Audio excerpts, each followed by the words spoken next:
Hear your voice.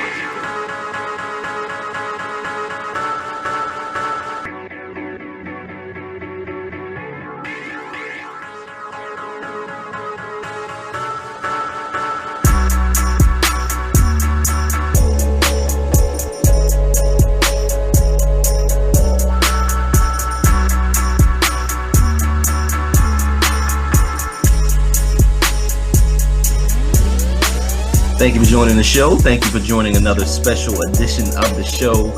We are taping live from the TWF studios on a late night edition. We are doing this late night edition because Trent has so many dates lined up this week. He cannot do the show at our regularly scheduled time. You are now listening to the Wrestling Fans Podcast. I am your host, Bangham South, Jason Fascade. And I am joined by the Playboy, Trent Williams, the only guy that I know that literally has more dates than me right now. It's ridiculous. More on that later. Trent, this is our prediction show for the Money in the Bank live event, special event, network special, no longer called pay-per-views. This Sunday, coming out of St. Louis. Are you ready, my friend? I'm ready. Trent.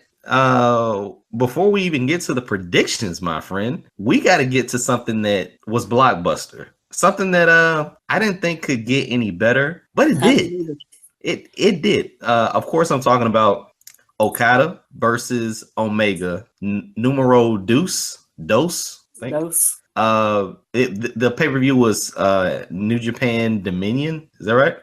Right. And not only did they live up to expectations, they went they went an hour, right? They went an hour. It ultimately ended in a draw. It did not matter. Go back and watch it. It's awesome. I mean, it tells a story. It does everything that you want from these guys. And considering that they had to top the first match, and they did that, and it still extended the story with a draw, going 60 minutes, having every little element that you can think of in this match. Trent, I gotta get your thoughts on it, man. I absolutely love the match. More than the Wrestle Kingdom one.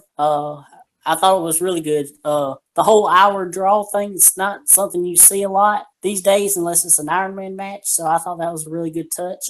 They actually had me where I thought there was going to be like a pinfall right at the end. Like I thought they'd be like counting down at the last second. Somebody would like get the 3 count and they would win. Dude, I thought the same thing. I thought you were going to get that 5, 4, 3, 2, or even if the clock ran out mid count or something like that. I thought we were going to get that. But one thing that I am noticing though, man, and you know me, I'm a conspiracy theorist. Right. Besides that, the video package that they showed before the match, just going through all of the IWGP heavyweight champions, that's a title that has some serious prestige and a long line of champions that had pretty successful runs over several months, probably over years. So I like the fact that, man, they are making Okada, and not that they're making him, but they're presenting Okada as a true champion, taking on all comers and putting on excellent matches. It just sucks when I have to compare it to WWE. Yeah.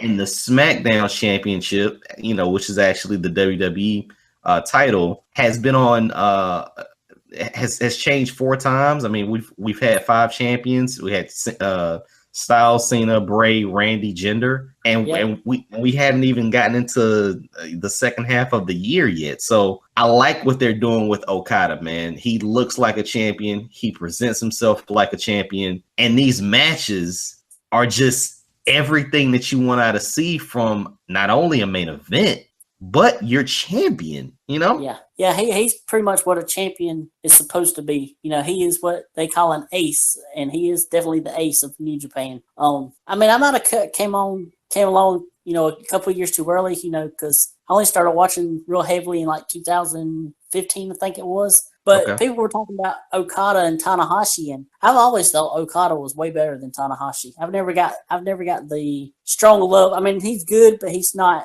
I think Okada's way better. I thought Tanahashi was pretty good, but once again, it just, you have to think about the current climate. So when Tanahashi was champion, you were looking at things from a standpoint of Tanahashi. When they had that match, I love the Okada gimmick, the how the camera pans out and everything like that.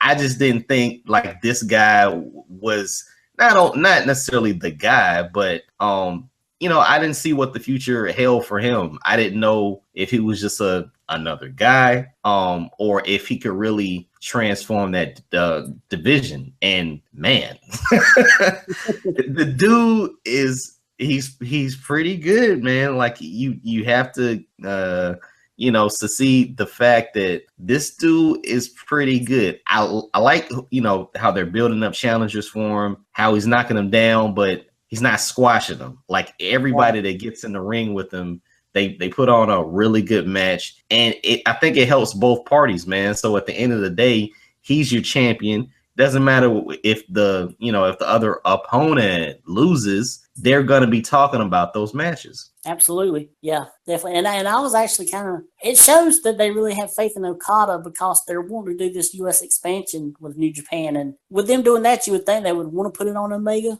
But they have that much faith in Okada that even going to the U.S., he can still, generate, a draw in the U.S.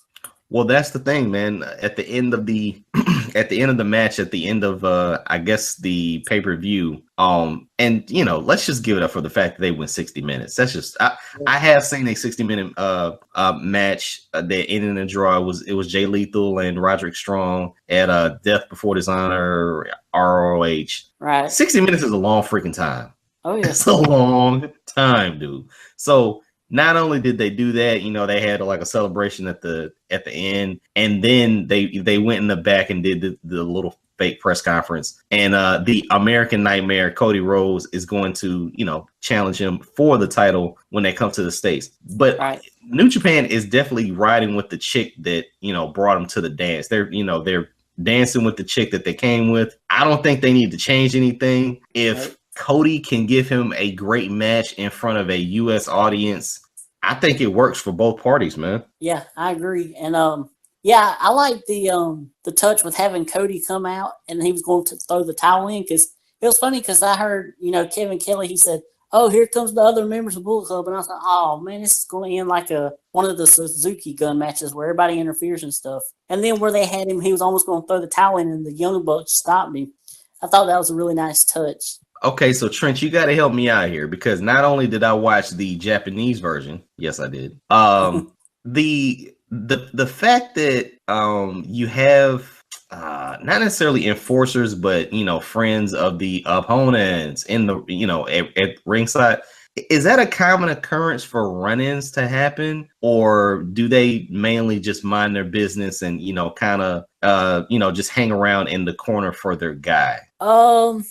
I think in the history of New Japan, it's usually been just hanging around in the corner. Okay. But lately, even when the Bullet Club was in its early stages, there was a lot more interference. And then Suzuki Gun, they're really bad about the interference and stuff. Okay. And I totally get that. I watched the Japanese version. So, wow. Okay, so Trent, if you watch the version with the English translations, did you catch on to the fact that they were doing 10 minutes, 20 minutes, 30 minutes, 40 minutes, 50 minutes? Were you catching on to that? Not really, no. Okay, cool. So I watched the Japanese version. I didn't catch on to that till about maybe 40 minutes. Like I was watching TV.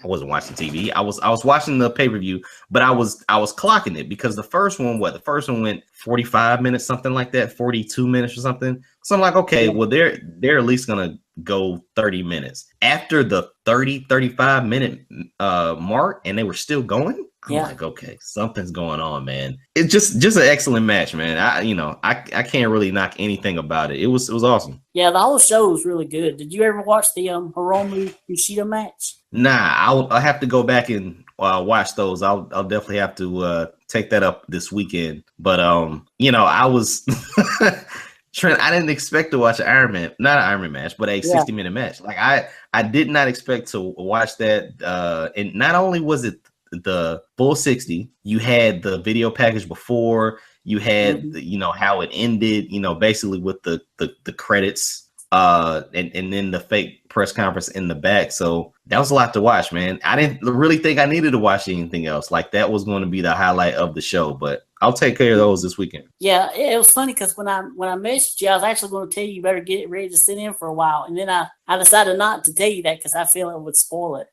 Well, that's the thing, man. At first, I was thinking that Omega would win.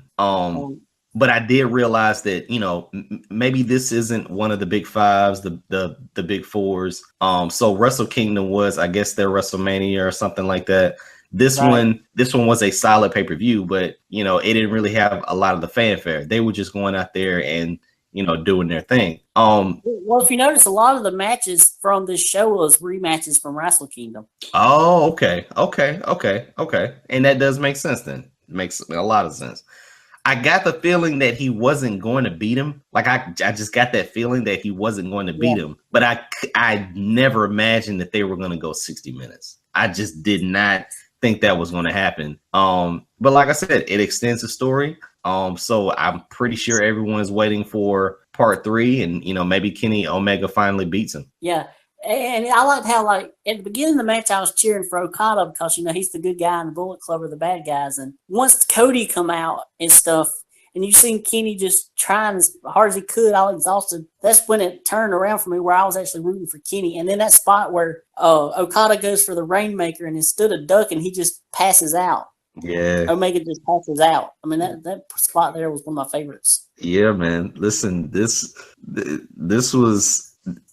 had so many waves. Like if you go back and watch it, it had so many waves of just energy, and then getting the crowd back into it, getting them to die down a little bit. Like you had high spots. You had some cringeworthy moments too, but it was all around a good solid match. The one thing I didn't understand though was I thought the ending would have Omega chasing the pinfall instead of Okada, because technically when the champion is the champion, Omega needs to beat him. So when he was crawling over to kind of pin him, I'm like, well, why is that necessary? I thought Kenny should have been, scrambling for those last couple of minutes, but dude, I this was a good match. Yep. Okay, now I don't want to switch gears and just bash the WWE. But that's probably what we're going to do. That's probably what we're going to do. So Money in the Bank is this Sunday. Yes. Trent, you can run down the card here. Let's get into it, man. All right. So we only got 5 matches. So it's really short card. So either something gets added on at the last minute, or these going to be some really long matches. Do we have, what I'm going to say? Do we have it? No. No. Really? Well, I mean, we don't have a match for it. Okay. All right, go ahead. Yeah. So the first match, we have the Usos defending the Smackdown tag titles against the New Day. Who you got, man? Is your day one-ish? Or is your day one H? Is it? Yes. Day one is H. Okay. All right. So who you got, man? See, New Day just come back. I don't know. I think I'd have them chase it for a little bit. Let's keep it on the Usos. Right. That's what I'm thinking, man. Like that's what I'm leaning towards. I think it would be awesome if the New Day got it. But they don't necessarily need it yet. Just keep chasing. I don't know why, but I want to see where this Uso penitentiary goes to. I don't know why. But yeah, we'll see that, man. I got day one is H. All right. Next match we have Naomi versus Lana for the SmackDown Women's Championship. Okay, now let me ask you this, man.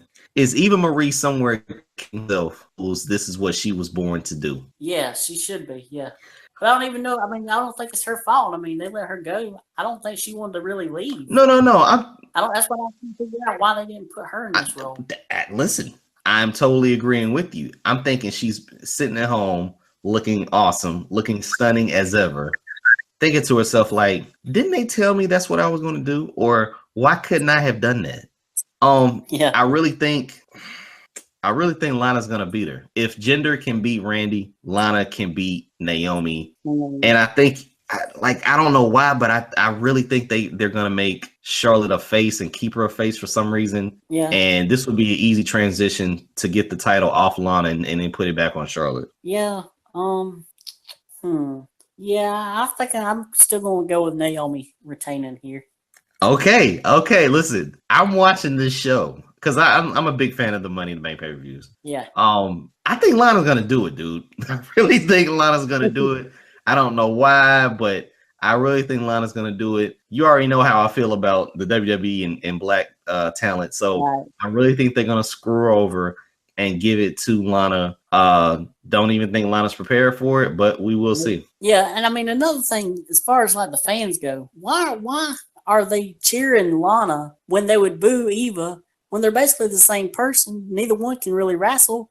Dude, I asked myself the same thing, but the only thing I could come up with is the fact that, yeah, I think it's the Rusev factor. I think like people really came to like Lana and they're actually giving her a shot versus like Eva didn't do anything, right? Like Eva didn't do anything. She was always a pretty face and she didn't do anything. Right. So well, that's the thing. They always wanted her to wrestle. I mean, they never give her a chance. Like she would have been the perfect valet. Dude, she would have been a tremendous valet. But honestly, I don't think she's valet. Like Eva's hot, man. Like the red hair, the whole style. I don't know. Welcome to the show, friend. Listen, no, I really think that she would have overshadowed whoever she was. Who were they gonna put Eva with? Sin Cara? I mean, come on, man. Like, Eva was she was a show stealer. Like she was a spotlight magnet. So people got behind Lana and they're giving her a shot, man. They're just giving her a shot. Yeah. Well, let's just hope Naomi wins this thing. I hope, but I got Lana. What's next? All right, next match, we have the women's Money in the Bank match. Carmella versus Becky versus Charlotte versus Tamina versus Natalya. Okay, this will be the first one. We've already said you really don't see a lot of faces with the title. With the briefcase. Right. It really works well when a heel has it. Who you got, man? Who you got?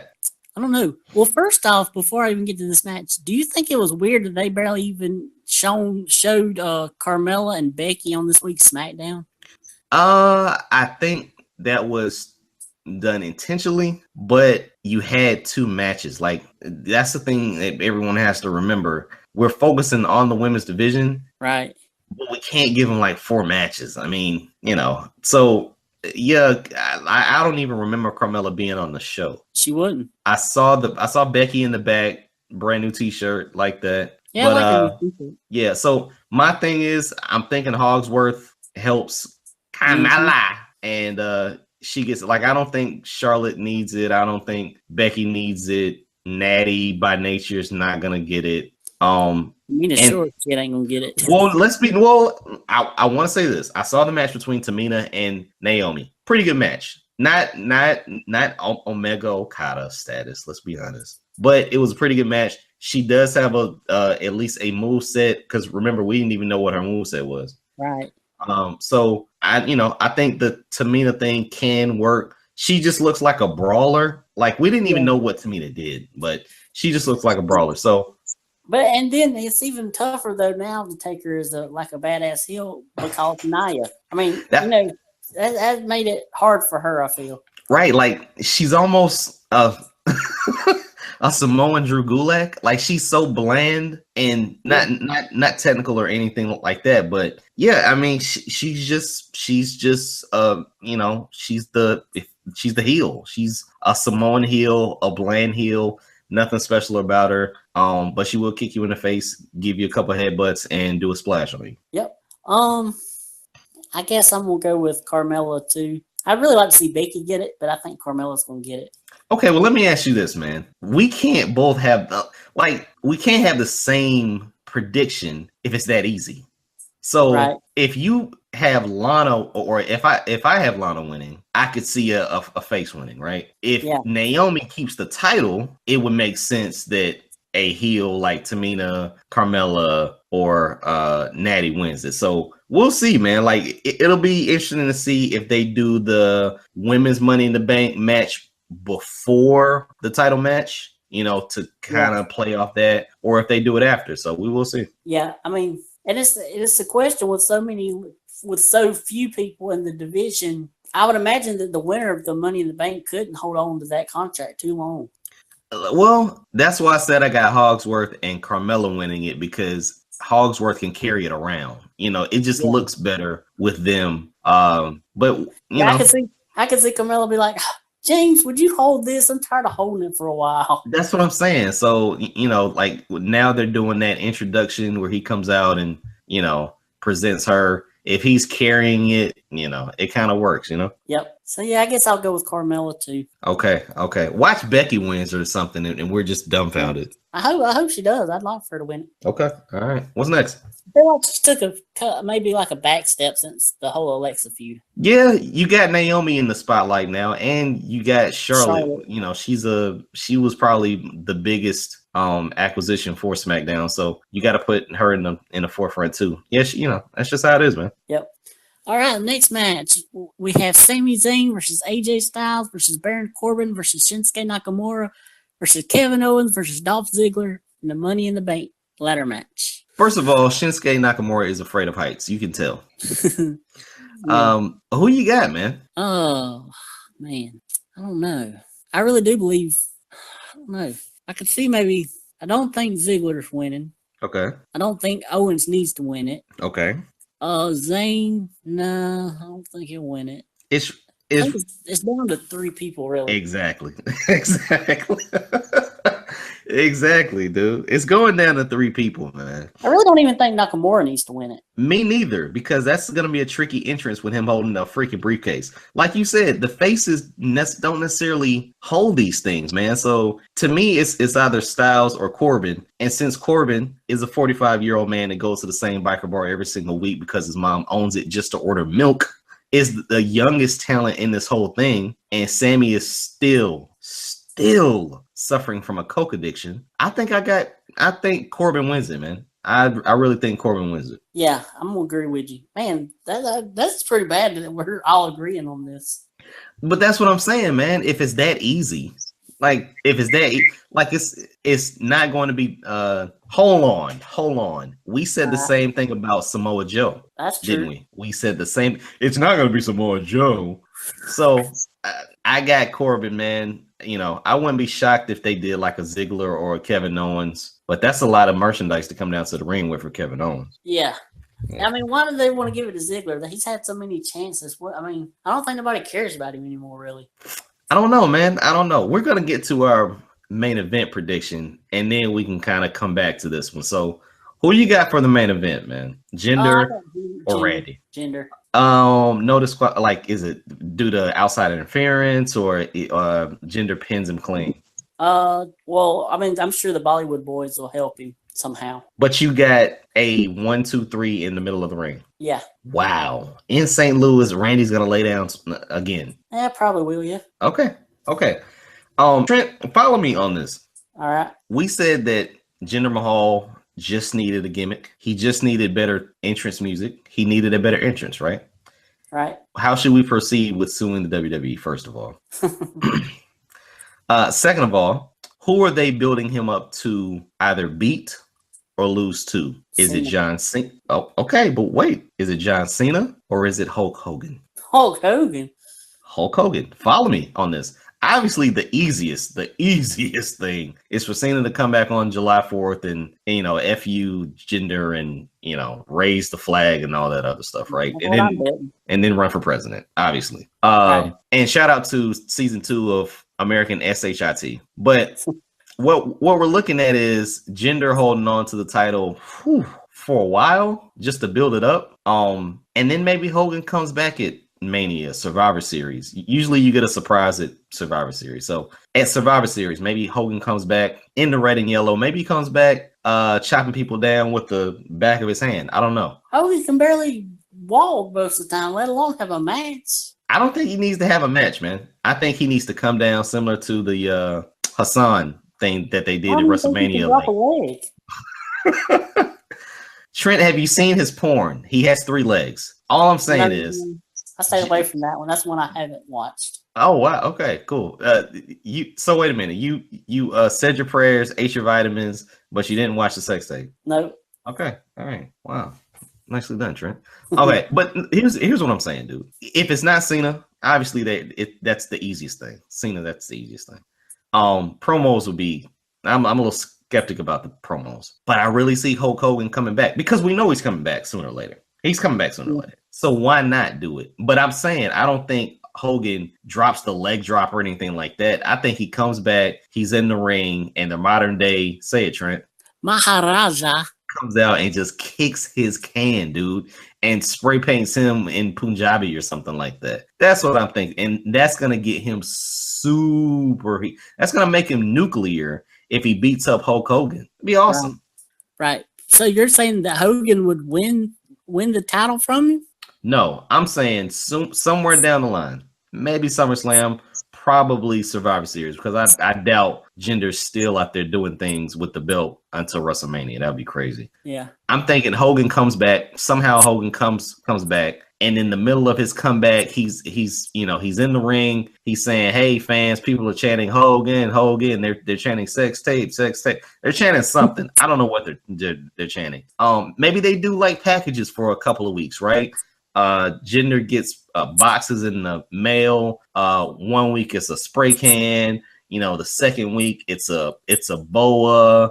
The third week it's like just t-shirt. Yeah, like it's a Hulk t-shirt.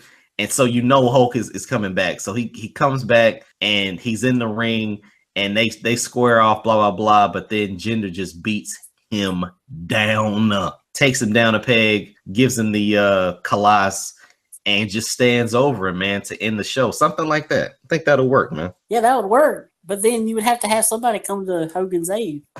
I mean, to, defend Hogan. Who would that be? Cena? Gotta be Cena. Has to be Cena. Has to be Cena. That would work. We will see, man. Because we know Hogan's coming back. Yeah. Unfortunately. So. Yeah. Okay, so if Jinder wins, which we both have Jinder winning, I think the Money in the Bank match will probably end the show.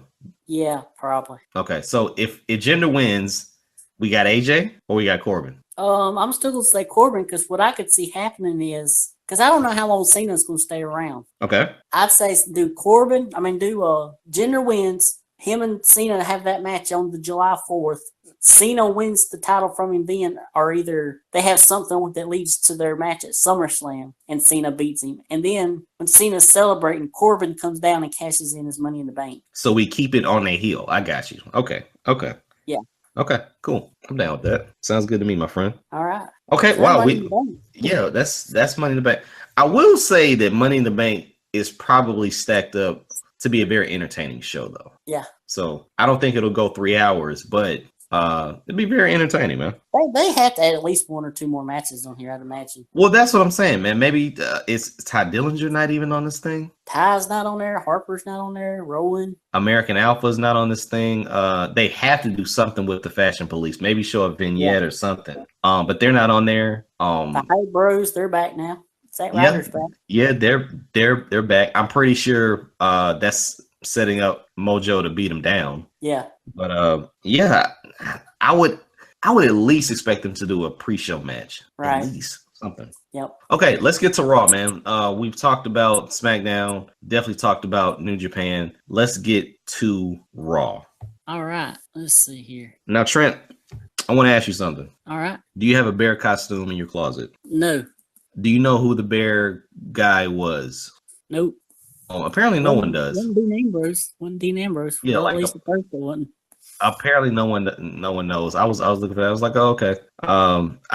Year 6'2", is that right? 6'3", 6'3.5". Yeah, this is getting to a point where I think you're trying to insult our intelligence now. Not only do we have the same matches from the week before, but we get the same matches we got the week before that too. So this is just getting to a point where it's like, I can't watch Raw. But Trent, I know you're not a sports fan. Nope. They're kind of getting passes because you had the NBA Finals on. Right. So Monday night and even the Sunday night, for the pay-per-view, you had Game 1 or Game 2 or something like that. Monday night, you had pretty much the elimination game. So nobody was really watching Raw. And that's the thing that I guess people have to realize is they're not going to put a blockbuster show on when they know everybody's watching the NBA Finals. Right. So what'd you think about Raw? I actually enjoyed Raw. It didn't feel like a struggle to get through, which some weeks it can be. Okay. Let me ask you this though. Did you enjoy the small video packages that they did for the superstars that actually weren't on the show? For who did they do one for? Like they did one for Finn Balor. They did holy smokes. They did wow, why am I just drawing a blank here? Roman? They did one for Roman. Like they didn't wait a minute, was Roman on the show? Nope. Yeah, right. Wow. Yeah, Roman wasn't on the show. Yeah. This so is they the second week in a row that Balor wasn't on the show. Yeah. Well, I think they wanted everybody to really focus on the Samoa Joe thing. Right. So that was kind of cool. So you got to get them off the show. You got to get them on the show. But I don't know. I watched the Hulu version, so it kept the Hulu version going. But for 3 hours without Roman, without Finn Balor, I know the Hardys and Sheamus and Cesaro ended the show. Yeah. But you know, it was lacking a little bit. What'd you think about it? The only really nitpick I had was I would have switched the Hardys Sheamus thing and the Joe Lesnar confrontation, as switch them, have the Hardys match start the show and put that Lesnar stuff at the end.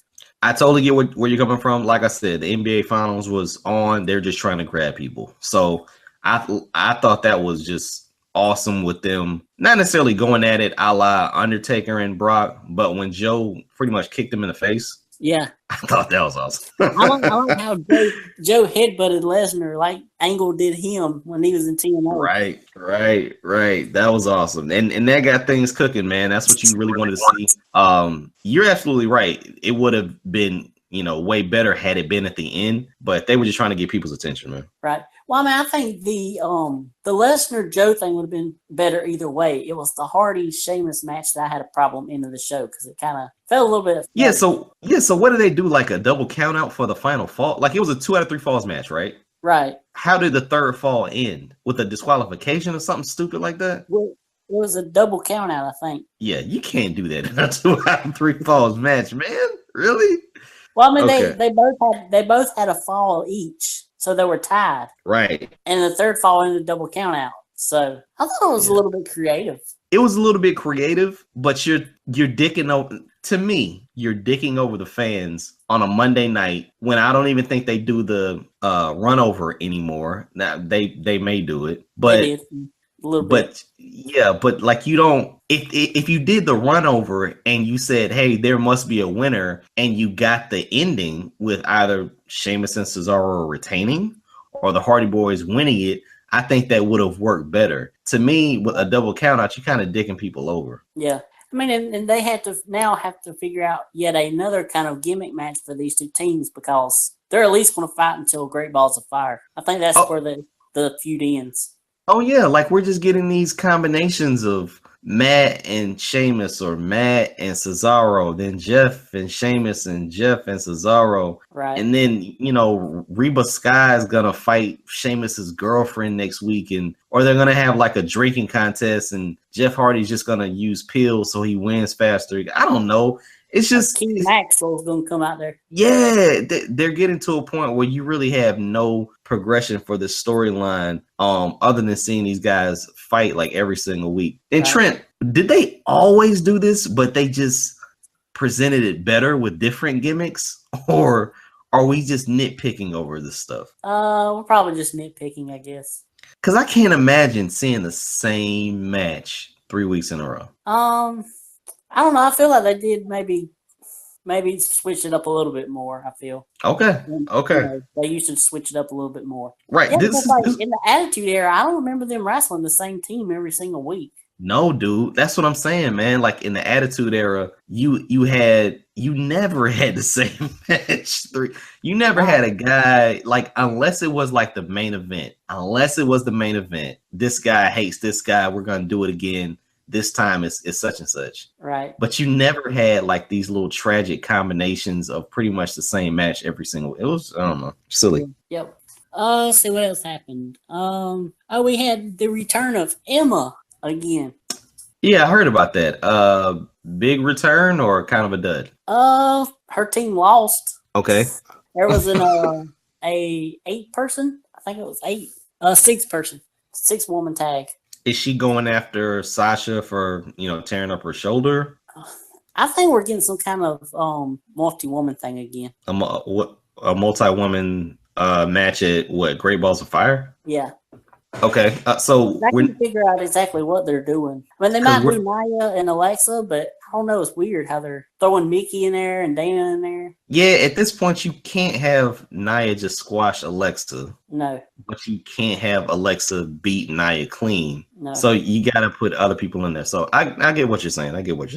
Yeah. So what kind of match could they have? It's going to be, it has to be a multi-person. Like I just don't see why Mickey and Dana would be there unless, I don't know, like the whole concept of having Nia as a heel works, but sooner or later you're gonna need a face to beat her for people to care about it. So, you know, maybe they turn Nia face and have Dana and Mickey side with Alexa to kind of, I guess, even up the odds, since Nia is like 3 times bigger than Alexa. Right. But I did like how this week they had every single girl on the Raw roster in some capacity on the show. Oh, yeah. Oh, yeah. They even had Alicia Fox on via cell phone. Who? Alicia Fox. Who? The Slower. Who? The Slower. How does Noam Dar say it? Alicia Fox. Yeah. No, I mean, dude, well, this is way better than when we got Charlotte and Sasha, you know, for 8 weeks straight. So I love it, man. I absolutely love it. I mean, did you see the whole cell phone thing though with Noam and Alicia? Nah, I didn't see it. It was actually pretty funny. I got a kick out of it. Noam did a pretty good job. So I guess Alicia's out injured or something. I don't know if this is like real or kayfabe. But anyway, she's on the phone like talking 100 miles an hour. And he's like, I got to go get ready for my match. I got to go. She said, don't you hang up. So he comes out to the ring with the phone. And he's in the corner arguing with her. And the referee's trying to tell him to put the phone down. He's like, I can't talk to you and talk to her at the same time. So he finally puts the phone down and he turns around and gets hit with the lumbar check from Cedric Alexander and loses. And the whole time you can hear Alicia, Noam. It was pretty funny, actually. That's pretty cool. That's a different way to keep them in the storyline. So that's cool. Yeah. And I'm reading here, she this is old. Something like she had a mild concussion. But yeah, this is old. Don't worry about it. Go ahead. Yeah. And then we had a sit-down interview with Bayley and Corey Graves. And man, they should do this with Bayley all the time instead of having her in front of a live crowd. It was so much better. More like the Bayley we're used to in NXT. Was this after Corey Graves took a dump on her in the Table for Three thing? Or the JBL show or whatever? Before, I guess. Okay. Yeah, because him and JBL were just, talking about how she's not, getting over on television. She's not. Yeah, I know. But it's part of her fault, but I mean. How is it not her fault, though, dude? Like, how is it not her fault? How is it not her fault? I mean, some of it's her fault, some of it's the writing. The writing's bad, but then you can take the writing that you get and make the best of it, which I don't know if she does or not. I was reading that big Facebook post that a former NXT guy wrote about, the new superstars not getting over because of the writing, and because the writing sucks, and because they have to recite lines that isn't really their character, and no one really gets to know the actual superstar. But then I was looking at it from the opposite viewpoint of me and you, smart fans. They care about the guys that were in NXT, and they want to see them succeed on the main roster. If you take a look at Smackdown, it's entirely like the heavyweight division is entirely independent or NXT guys. Yeah. But if you didn't see the guys in NXT, you probably wouldn't care about them. So Apollo Crews, Kalisto, American Alpha, you really wouldn't care about them. Bayley, you really wouldn't care about them, man. So if you do care about them, once they get to the main roster, they make them so you don't want to care about them. Yeah, man. Like, they can't rest on their laurels of what they did in NXT. For me, Bayley and Sasha at the first NXT Brooklyn will live in infamy. Mm-hmm. I think that's the only reason why they're in Brooklyn, or they can, still book Brooklyn, is because people are still remembering that. People are still remembering when Sasha came out with the limo and Bayley did like 2 or 3 moves where you thought Sasha was dead. Right. Still. But everybody who's watching Raw now They don't know that. They don't know anything about that. They just know Bailey comes out with colorful clothing and she has the wacky waving inflatable tube man or the Bailey buddy. So they need to do something, man. Bailey needs to get over because she could be huge for the kids, the merchandise, all of that stuff, man. They got to do a better job of her. I agree. I mean, it feels like even like girls, like, I mean, like it seems like since she's been on the main roster, even I see kids in the audience. There's more people in the audience with like Alexa or Charlotte or something like that shirts than there are Bailey shirts now. Wow. Yeah. Oh man, like I see the Alexa thing because I just really look at her like she's Trish Stratus. I mean, you know, the Charlotte, she's Ric Flair's daughter, so I think people are just prone to do that. Yeah, nobody's picking up the Hug Life shirts or the I'm a Hugger. Nobody's doing that, huh? I mean, when you look at them like them NXT shows, like those Brooklyn shows and stuff, the crowd would be covered. It'd be like a sea of purple Bailey shirts. Now you don't see them nowhere near as much. Yeah, man. Yeah, I'm telling you. That's the thing, because they should still be a whole sea of Bailey shirts. Like I said before, man, when Bailey's in the ring, you need to keep panning to kids. You need, you know, moms and dads to bring kids to the show and have those Bailey shirts. They're not wearing Roman Reigns shirts for damn sure. Right. So you need to have them. Maybe they're wearing Certified G shirts. I don't know, but you need to have them in the Hug Life shirts and all of Bailey's merchandise, so you can point to those kids. And when she comes down and, you know, hands out the arm bracelets and the wristbands and stuff like that, that works, man. Like you just got to capitalize on that. Yeah, I can't remember if it was last week on Raw or the pay-per-view, but Izzy was actually in the crowd, but she was like way back. Yeah, that's what I'm saying. And they didn't even say anything about it or anything, the announcers or anything. That's what I'm saying. Like, they have no child to pan to for Bailey. That's the whole mystique about Bailey in NXT. And when they do have that one child that everybody connected to Bailey through Izzy, they don't even mention it or bring it up. Yeah, man. Like, you remember when Bailey was champion, she would come out and clink, clink, clink with the title, right? You had that. You had the Izzy chick at Takeover specials, but they have Bailey nothing. Even like give out her like hairbands and stuff like she used to, or the little slap bracelets. She doesn't do the slap. Anymore? She doesn't do the slap bracelets anymore. Now she's doing the Goldberg hugs. Yeah. She may give out a bracelet. Hairband. I guess it's a hairband. Headband. Yeah, she may give out a headband. But she's definitely hugging chicks, hugging kids. And you know, that's no different from what the faces were doing all the time with slapping kids' hands and stuff like that. So it doesn't really connect to, you know, to have it as her gimmick. Yep.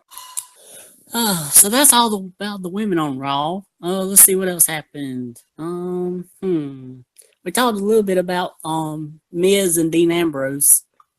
I do like how they're keeping up the act where Maurice is mad at the Miz for last week breaking that clock. I did like that. Yeah, that was pretty cool. And I think the whole situation is funny, but it keeps the storyline going, man. So and I'm just looking for the story to end. It feels like they've been fighting forever. Well, at the end of the day, you want to showcase Miz and Maurice more. So, you know, as long as Maurice keeps getting mad at the Miz, I think that's what you generally want. Yeah. And the last thing I guess we need to talk about is the whole Enzo and Cass thing. What in the world is going on with this thing? I'm so confused. Okay, so apparently Enzo and Cass were dating in real life. They broke like Bray up. Wyatt and JoJo? Let's get into that because we don't need to get into Enzo and Cass. Cass is jealous because Enzo found a boyfriend taller than him. Like, and we're assuming it's the Revival right now. Is that what? It's either the Revival or Cass is setting them up or setting. I don't know. Because I thought it was Cass all along beating up Enzo. And it's not Big Show. Like, we're not doing Big Show. No, I don't think it's a Big Show. Okay, all right. But I'm guessing that's a match we'll get at Great Balls of Fire, Big Show and Big Cass. Okay, all right, cool. But yeah, let's get to this. So you hit me up and you're like, oh man, dude, Bray Wyatt and JoJo. Like, what? I'm looking, I'm finding stuff that, you know, Bray Wyatt is going through a divorce, and, you know, his ex-wife or soon-to-be ex-wife is saying that he had an affair with JoJo, and I'm like, okay, I don't believe it. But then you see pictures of them showing up to the arena together. JoJo has a nice little booty, man. Yeah. I said, did I say you can't resist the power of the JoJo booty? I just didn't see Bray. I just don't see it, man. So now I'm gonna have to pay attention to when Bray Wyatt comes out if she does anything special for Bray Wyatt. Yeah, but that's I don't know, man. And I hope people start chanting JoJo at Bray Wyatt. Yeah, maybe they'll get an idea one time and make her Sister Abigail or something. I don't know. maybe what they'll do is they'll have it where like Sister Abigail and Bray Wyatt were like incest lovers, and it turns out to be JoJo. But do you realize what you just did though? What? The black girl is quote unquote Sista Sister Abigail. Oh. Yeah, I'm just saying. I didn't even realize that. I'm just saying. But yeah, man. Wow. I just didn't see this coming. I don't know. And you said, well, that can't be. I said, that can't even be no weirder than Alberto and Paige. I can see Alberto and Paige though, because listen, we know what kind of Paige Turner Paige was. So I could see that. I could definitely see that. The Bray Wyatt thing, maybe it's a Florida connection. I don't know. Maybe they went to school together. I don't know. Bray Wyatt looks like JoJo with her hair. I guess she doesn't want to take baths either. So maybe that's what they're doing. I don't know, man. I didn't see it coming. Not taking baths together along with Santa. I guess, man. I just didn't see it coming. I could see the appeal of like Bray's gonna be top 10 in the Forbes list for wrestlers probably in the next couple of years, but I don't know, man. Something happened. He must have a way with words. Yeah, I mean, he seems like a pretty, I've watched a couple of interviews with him. He seems like a really cool dude, like real down to earth and quiet guy. He had to say something to get JoJo, so. And he had to say something while he was still married too. Like, damn. Well, I guess he's like the quiet, mysterious kind of guy. Yeah, I guess so. I'm not gonna not the stupid kind of mysterious like he does in his promos. Oh man, the power of the Wyatts, man. He has that over JoJo right now. Maybe he has her in a spell. Yeah. Maybe he has her in a spell. I don't know. Yep. So it looks like him and Seth Rollins are facing each other at Great Balls of Fire. Yeah, I'm not really into that because I think without an entourage, Bray doesn't seem as powerful. Like we talked about this before. He needs to instill fear in people. He needs to be the eater of worlds, and I don't really know how you do that based, doing what he's doing by himself. What exactly the eater of worlds? What does that even mean? Really, it kind of sounds dumb. I think it's supposed to sound dumb because the more the modern day Maharaja sounds dumb. Day one-ish sounds dumb, but you got to say them a million times for it to make sense. Right. The eater of worlds. I mean, you can go, conceptually and, say he's just tearing through everything. But the eater of worlds, man, just say it 10 times and you'll be like, yeah, the eater of worlds. Well, right now, he's the eater of JoJo. Wow. Welcome to the freaking show, man. Holy smokes. Trent, I know that you find these sites. Find a site with JoJo's booty on it. All right. I will. Because that shit looks nice in some heels, man. I'm not going to lie. Yep. Yeah. She's always been a cute girl. I've liked her ever since she was on that first season of Total Divas. Okay. All right, cool. All right, man. She was trying to get with, I think it was Fandango. Oh, okay. Wow. Damn, JoJo. Do you remember that? Nah, I wasn't watching them back then. So she's not a Titus O'Neil, Apollo Crews, Xavier Woods type of guy. You already know what I'm saying, right? Right. No, I don't think so. Okay. Well, I mean, maybe she's not that far from. Maybe she likes Bray Wyatt. It is what it is. Yep. It is what it is. With a booty like that, though. Damn. Yeah. All right. Okay, man. Let's get into the top 100. And when I say top 100, we're talking about our top 100. Maxim, Chatter. Okay. Give me at least 3 that could be top 100. Oh, from regular. We can go. Give me 3 in your 90, in your 91 to 100? Oh gosh, I don't even know. You spring these questions on me like I thought when you was talking about the list, I thought you was talking about the wrestling. No. Because that's what I was thinking. I was like, I don't even have my list done. What are you talking about? Give me one chick that's in the 91 to 100 range. I don't know. I don't know who would be that high. I mean, that far down. Okay, all right. Give me one in the 50 or 51 to 100 range. All right. I don't know. I can't think. And if you're a regular listener of the Wrestling Fans Podcast, Trent just mouthed off. He's like, "Man, I can do a top 100 list of those easy." This is what he says. I don't actually have them all ranked. I can name 100, and then it take me a while to rank them. So you don't go through this list at night trying to go to sleep? Am I the only one that does that? I guess I'm the only one. Yeah, I think you are. Okay. Let's move on to something that you know way more about, and that is reality news, man. You predict all the freaking shows. So what's the next reality show that we need to look into? Well, right now America's Got Talent's going on, but they're still going through their auditions, so nobody to really pay attention to yet because we'll wait a couple of rounds before we start talking about that more in depth. But next week is a big week because Big Brother is revealing the cast for season 19. Okay. They reveal the cast? Right. So on the All Access, the live feeds thing, you go on there, and then they have a guy, like every so often during, I think it's going to be Monday, they'll flash it on there and another house guest will be introduced and they'll be asked a bunch of questions and then they'll go to the next one. Okay. So they don't present the show with the full cast just from scratch. What do you mean? Like you get to meet each individual participant that's in the house one by one. Like they just don't spring this random show on you with, 12 people and you got to get to know 12 people, by their ins and outs of them, conversating with other people. Right. They give you about a week to kind of get to know them. But I mean, I usually make like first impressions, but my first impressions always turn out to be wrong because usually the person I think I'm gonna hate, I turn to absolutely love, and vice versa. Okay, cool, man, cool. And so you are paying for the All Access. You'll be watching them sleep and pick their toenails and pitch fits with each other. Yep.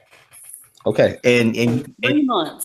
And you will share your credentials when it's 3:00 in the morning, and we're getting the threat of side boob. Yep. Okay, awesome. Yeah. So next week on the show, we'll probably go through the cast. I'll send you. They should have like bios up on CBS, like written bios. Okay. Them, and you can check them out whenever they put them out. Okay, yeah, that works for me, man. That definitely works for me. That way we can talk about them next week. All right, now who was the greased up deaf guy on America's Got Talent? Like who was juggling 60-inch flat screen TVs this week? Let's see what they had this week. They had this woman on there. She was a singer, but she was from, I think she said Nigeria or something like that. She was on the plane, and the plane crashed. And there was like 109 people on the plane, and only 2 survived, and she was one of those 2. Wow. And she was like all messed up, like real burnt and stuff. What? But she sang and she was really good. So she can really sing though. Yeah. Okay. Not being a dick, but was she hard on the eyes because of the burns? I mean, didn't really look at her that way. I mean, Okay. I mean, she was real pretty. They showed pictures of her before she had actually got burnt and stuff. She was a really pretty girl. No, but did she get the sympathy vote? That's what I'm worried about. Okay. Going, once the fans start voting, that's what I'm worried about. Okay. I mean, she's good, but she's not, a top, 5-star. Trent, I don't know if you ever noticed this. Have you ever went to a talent show or seen like a singing competition, and like you have people that suck, but then like you get a kid, and he or she sings, and people don't boo because it's a kid. Yeah. Or you get a grown person, old person. Yeah. Or you get an old person, or you get a perfectly adolescent 25-year-old person singing a gospel song. Right. And people don't want to boo Jesus. Yeah. So that's what I'm saying. Like, how far do you think this chick could go? She could go pretty far. Okay, cool. All right. Anything up now? Is Tyra Banks still acting up and playing her coonish character? I'm starting to get used to her a little bit. Okay. I see you going around. I see you. Are you gonna start dating black chicks like Bray Wyatt is? Well, I don't know if they're as cute as JoJo, I might. Okay. If you are a listener, Or like Alicia Fox, just without the who? craziness. Who? Alicia Fox. Oh man, no, dude. Listen, crazy chicks have the best cookie. Yeah. I'm just saying. Okay, Trent. Are we done? Oh, we forgot about NXT. Oh yeah, let's get into NXT, man. I didn't get to watch NXT, but I saw the Ruby Riott, Nikki Cross, Asuka match. Right, that was a pretty good match. I'm guessing with the finish that we're probably going to get a false count anywhere match between those two.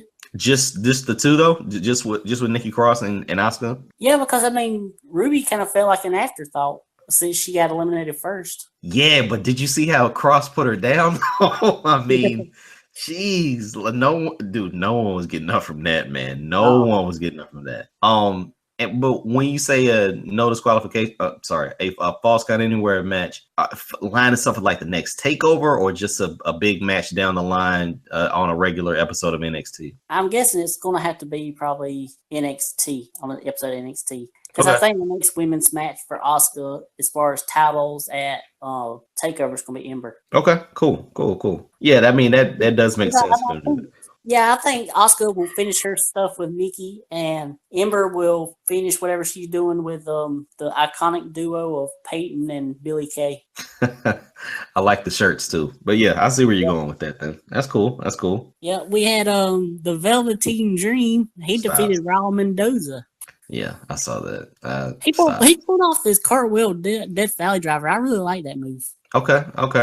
I'm just surprised nobody's done that before on that move. I'm thrilled for the guy because he's getting an opportunity. Right. I just want to see how long this Velveteen Dream thing lasts. Yeah, that's one of them gimmicks where it can only get you so far. Yeah, definitely. Yeah. Let's see. We got a video package for Sonya Deville, the former Daria Baronato. It was actually a pretty good video package, I thought. And then we had the Authors of Pain defeated two jobbers. Oh, this was funny. So the Authors of Pain come out to fight two jobbers. And Akam, he fights the entire match. Razor's on the outside talking to Paul Ellering about something. Wow. And Akam just destroys the jobbers. Like they always, I mean, they normally destroy the wow. He did it by himself, though. That's pretty cool. He did it by himself, yeah. It's pretty cool. And then after the match, Ellering cut a promo on Heavy Machinery. Heavy Machinery come out, and then they had a stare down. And Paul Ellering kind of backed up Authors of Pain, and they got out of the ring and left. Okay, listen, we said it was bound to happen, man. I think you still got those like 6'6" twins, Heavy Machinery, right. AOP. Who else? Yeah. I don't know who. Maybe Riddick Moss and Sabatelli. Yeah. So yeah, that's a slim roster. You got to do something, man. I would be shocked to see Heavy Machinery and AOP pretty soon, but I guess they're going that way. Yeah, they really need to rebuild their tag division now that Revival's gone and all their DIY broke up. Yeah, man, because that tag division led NXT just with the creative type matches that they had, just the chemistry that the each tag team had with each other just worked. So you need guys that can work a frantic pace, put on good matches, and not just squash matches. Yeah, and did you watch last week's NXT? That was the Hideo Ono match. Was that it? Hideo, where he pushed him down or something, I think. Yeah. Like, so they're basically making Hideo. They're not necessarily turning him heel, but just like we said before, just making him vicious, right? Yeah, a little. He's kind of like a pissed off badass. Right. Yeah, I like this character from him. What I was going to ask you about last week is that Lars. What's that guy's name? Lars Sullivan or whatever, the big dude. Yeah. What do you think about him? When he beat who did he beat again? I think they was in a tag match and they lost and he beat his partner up. Yeah. I don't know, man. I think they can you've seen they did it with Jinder, so they can make a star. Oh yeah. I don't know. I like his look. As far as NXT, man, you have to build the guys. Mm-hmm. And you can do that so many ways, but you gotta build them instead of just bringing in talent from indie operations, you got to build a guy. So if they can do that, it'll work. It's gonna take me, probably a couple of months to actually get behind this guy, but I don't know. We will see, man. We definitely will see. Yeah, I like his look, and I think he's got some potential. Okay. We will see though, because they've tried it before. You still have a lot of talent unproven on NXT. That's what I'm saying. Oh yeah. So Angelo Dawkins, he's been around forever and he ain't never got a shot. That's what I'm saying. You have a lot of guys. And now that DIY is, pretty much out of the picture, you gotta build some guys, man. I mean, it's just gonna be a long road to actually build all these guys at the same time. Like, we might not see this guy for maybe 2 months. Yeah. So we will see. I think that's been how long we've seen since we've seen it last time, before last week. Yeah. There's no rhyme or reason as to why they do it. Obviously, the guy comes out at a taping. So it's a little bit different if he's on every single week, or if he was, if he came out 3 times at a taping. So, they're just they're trying to work these guys in, which is cool. It's just going to take a while. Yeah, and I believe next week is the final week of these tapings, because they announced they're doing the Aleister Black Cassius-Ohno match next week. Okay. I did notice that, people kind of got tired during the tapings, because that Asuka triple threat match, you could hear pin drop in it. Like, you could hear people chatting on their cell phones during that match. So, I don't think they need to rethink the whole taping process, but you need to start feeding people hot dogs or something. Yeah, or maybe do like 2 weeks and like do 2 weeks and then the next day do another 2 weeks. Yeah, because they did pretty much a whole month, right? Yeah, in one night. Yeah, I mean that. Oh, I know what we almost forgot. I have to talk about the women for the Mae Young Classic.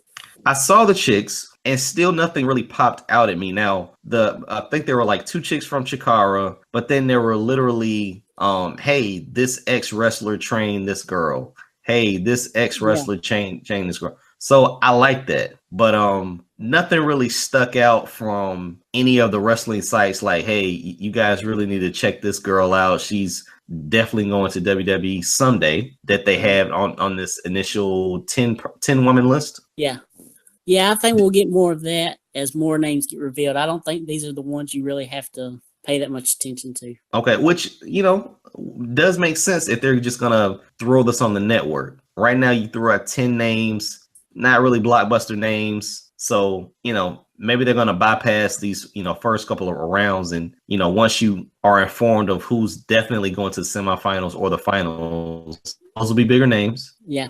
And you'll really get interested then. Yeah, I mean, I guess the only really one from this first 10 is that Kimberly Frankel. I think she might be one that might go a little ways through the tournament. Yeah, that's the Kimberly girl. Right. Yeah.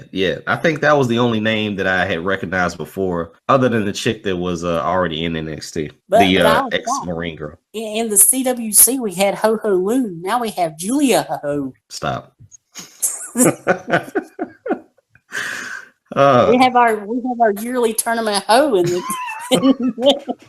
confirmed. Oh man, there wouldn't be a tournament without one Ho, I guess. I guess, right. And she's a former amateur MMA fighter that was trained by Brian Kendrick. Yeah, I saw that, man. Like I said, you got a chick trained by Rikishi, I think. You got a chick trained by like you said, Brian Kendrick. I think there was one from Booker T's school too. So we're definitely going to get talented girls. I don't think they're going to bring in jobbers, but I don't think they're going to bring in chicks that, were former models and were only at the performance center for 2 months. So we're going to get some talented girls. I just want the matches to be competitive. Like, if we get bigger names, I don't want them to really squash these chicks, man. Like, I want there to be some real competition and have the tournament live up to the same hype that we gave the CWC. Yeah, and as far as talking about Ho Ho Loon, we have a Chinese female in this tournament, and that'll be interesting because Ho Ho Loon wasn't that good. I wonder if she's going to be any good. We'll see, man. We'll see. The Japanese women that they get will probably be good, but I don't know about the Chinese one. Ho Ho Loon was pretty good. He was just undersized. Right. I mean, he's tiny. Yeah. But Unfortunately, Tiny's a cruiserweight. yeah. Well, yeah. Yeah, we will see, man. So we got a 32 woman tournament, though, right? Yep. Okay. 10 names have already been revealed, so we got 22 left. 22. Okay, Yep. cool. And that's all I got this week. Okay. Listeners of the Wrestling Fans Podcast, thank you for listening. That was number one. Number two is definitely check out the boys from TWF on social media. You can hit up our Twitter page at TWF_podcast. And if you're a sister, you got a booty like JoJo, slide into Trent's DMs. You can tweet Trent at MTW3589. And any chick on the 91 to 100 list for Trent, tweet me. You can tweet me at Bangham South. And guys, ladies, listeners, make sure that you follow us on Twitter. We're always tweeting. We post the videos there, the links to the videos. We troll people sometimes. Yeah. We do that. And we also give so much love to reality show superstars. So make sure that you follow us, retweet us, join in on the Twitter fandom for the Wrestling Fans Podcast. But also make sure that you hit up Facebook. Everyone's on Facebook. So hit us up on Facebook. We have our Facebook page at facebook.com/TWF podcast. Become a follower and subscribe.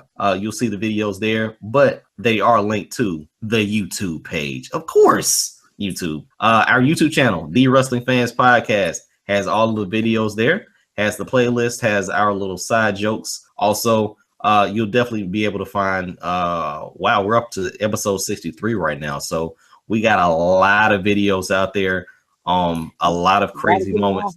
Got to get my jokes ready. We're getting up to episode 69. Dude, what do you want to do for episode 69? Because I was waiting for you to say something about it. I don't know. I mean, that's about as special as like a 50th or a 100th for us. 50 was a good episode. I think 50 was a really good episode. So we're up to 63 right now. Make sure that you subscribe, check out the videos, add more views to our YouTube channel. Trent, plug your site, man. My thoughts on pro wrestling.blogspot.com. This weekend I'll have my review of Money in the Bank. And starting next week, I will be debuting a new blog, which I'm guessing will probably be called My Thoughts on RealityTV.blogspot.com.